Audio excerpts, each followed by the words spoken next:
Vous l'aurez reconnu, la mélodie derrière moi n'est autre que celle de September d'Earth, Wind & Fire. Mais aujourd'hui, nous n'allons pas vraiment parler de mélodie, ni même de musique en général. Nous allons plutôt parler football et plus précisément de Carles Puyol. Alors asseyez-vous bien et prenez place, Conte de foot est de retour.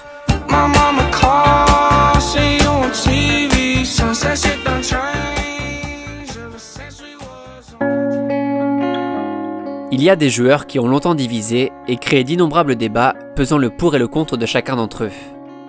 D'autres, au contraire, ont fait d'emblée l'unanimité pour des raisons sportives évidentes, mais aussi pour leur comportement exemplaire sur un terrain comme en dehors.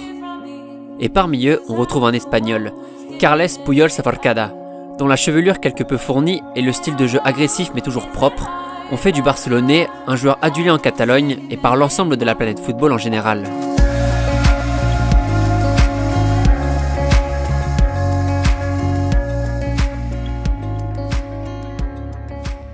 En 1999, l'Europe voit débarquer un petit jeune tout droit venu de la Masia dans les rangs du FC Barcelone. Il s'appelle Carles, il a 21 ans seulement, mais ne semble pas impressionné lors de ses premières rencontres en professionnel. D'abord arrière droit, lui qui occupait une position plus offensive dans les équipes juniors, le Blaugrana est finalement repositionné en défense centrale par Luis van Gaal, le coach du Barça de l'époque. Malgré sa petite taille relative pour un stopper, Carles enchaîne les prestations de haut vol, notamment contre le Real, en octobre 2000, où le défenseur va museler Luis Figo lors du retour de ce dernier au Camp Nou, après son transfert récent de la Catalogne vers Madrid. Puyol est désormais titulaire en défense centrale, sa détermination à progresser et son leadership spontané vont en faire petit à petit un pilier du vestiaire catalan, et ce pendant près de 15 ans. Entre 1999 et 2014, le joueur va tout connaître sous les couleurs Blaugrana, des titres à foison, des Ligas, des Coupes d'Espagne, des Supercoupes et bien évidemment, la prestigieuse Coupe aux grandes oreilles, que Carles soulèvera à 3 reprises entre 2006 et 2011. Enfin, soulèvera pas tout à fait, car en 2011, Carles décida tout simplement de laisser Eric Abidal soulever le trophée en premier, 2 mois seulement après le traitement d'une tumeur au foie du Français. Et Carles fera exactement la même chose 2 ans plus tard, lors de la célébration du championnat espagnol 2013 au Camp Nou. Puyol, c'est un monstre défensif, un mordu de travail, un joueur rugueux qui mettrait la tête là où d'autres oseraient à peine mettre le pied. Loin d'être une référence technique, sans pour autant être affreux dans le domaine, formation barcelonaise oblige, Puyol compense très largement par une intelligence de jeu et un sens du placement admirable et admiré, qui en font un véritable mur et un joueur extrêmement difficile à déstabiliser. Bon, les top skills sur YouTube vous diront que Di Maria l'a fait danser, mais après tout, un peu de flamenco, ça n'a jamais fait de mal à personne.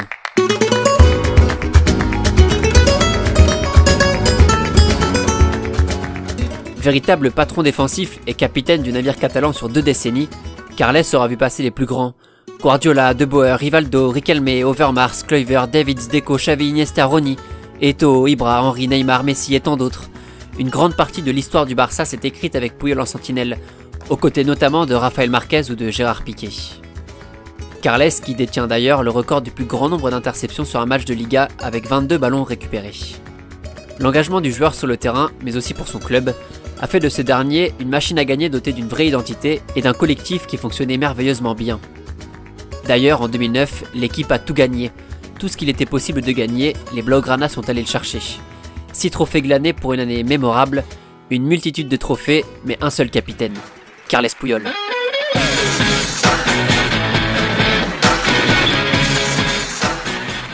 Avec la Rora, Carles croisera d'abord le chemin d'un Zidane en mission en 2006, qui lui fera perdre quelques cheveux sur ce crochet magique, une élimination 3-1 face aux Bleus avant le début de la suprématie espagnole.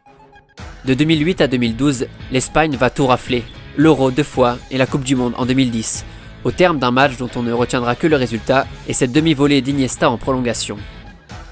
Cette dynastie, c'est celle d'un duo de magiciens, Xavi-Iniesta, d'une attaque redoutablement efficace avec Torres et Villa notamment, mais aussi celle d'un trio de défense culte, Puyol, Ramos, Piqué, indissociable en sélection, une muraille humaine bien aidée par Casillas derrière, qui n'a pas encaissé un seul but sur les 10 matchs à élimination directe entre 2008 et 2012. Ni l'Allemagne, ni la France, ni l'Italie, ni le Portugal, ni la Russie, ni le Paraguay, ni les Pays-Bas n'ont réussi à trouver la clé pour déverrouiller le cadenas espagnol. Et même si Carles dut renoncer à l'Euro 2012 pour une blessure au genou, il continue à jouer jusqu'en 2013 où il honore sa 100e et dernière sélection. En fait, Carles a tout gagné, en club comme en sélection, une référence, une définition, l'image idéale de l'humain au service du collectif. Ses coéquipiers l'ont d'ailleurs toujours souligné. S'ils brillent devant, au-delà de leur talent indéniable, c'est aussi parce qu'ils ont la voix incessante et galvanisante de leur capitaine derrière.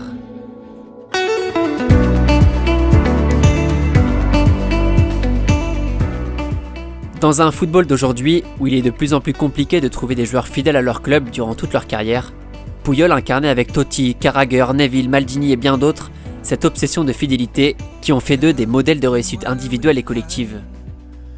Du haut de son mètre 78, quasi 85 avec les cheveux, Carles avait ce don d'être toujours au bon endroit au bon moment, le Pippo Inzaghi de la défense, toujours ce petit pied qui traînait et qui frustrait n'importe quel attaquant qui se voyait déjà célébrer son but. Doté d'un très bon jeu de tête défensif comme offensif, Puyol excellait dans les airs en usant de son sens du placement très largement au-dessus de la moyenne. Comme beaucoup d'Espagnols, le Blaugrana a tout gagné avec la Rora et le FC Barcelone, cumulant près de 800 matchs en professionnel pour une petite trentaine de buts, dont un coup de casque merveilleux contre la Mannschaft en demi-finale de la Coupe du Monde 2010. Se ha perdido un poco este romanticismo, este amor por la camiseta, por querer estar toda tu carrera en un mismo club, y por eso yo me siento muy orgulloso de haber empezado y terminado mi carrera en el Barcelona. Encensé pour son fair-play légendaire et cette détermination mythique, certaines anecdotes valent d'ailleurs le détour, celui que l'on surnommait le mur, le requin, Tarzan ou cœur de lion, n'hésitait jamais à l'ouvrir quand il le fallait, et ce peu importe le score. Une présence rassurante qui laissait le champ libre aux artistes pour s'exprimer devant. Et c'est pas vraiment ça qui manquait au Barça.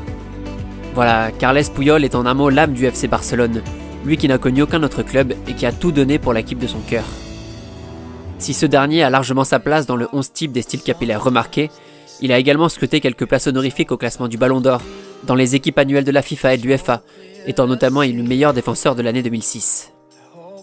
Celui qui se distingue par un mode de vie aux antipodes de l'image caricaturale du footballeur moderne, lui qui a avoué n'être jamais allé en boîte de nuit et être très proche du mouvement hindouiste en Catalogne, n'est définitivement pas un joueur comme les autres. Inspirant, motivant et charismatique comme très peu, Carles affirmait qu'il n'aurait jamais pu rêver de la carrière qu'il a eue, mais qu'il était simplement heureux lorsqu'il avait le ballon entre les pieds. Es complicado, se tienen que dar muchas cosas para empezar en un club y terminar tu carrera en el mismo, y entonces yo creo que se ha perdido un poco este romanticismo, este amor por la camiseta, por querer estar toda tu carrera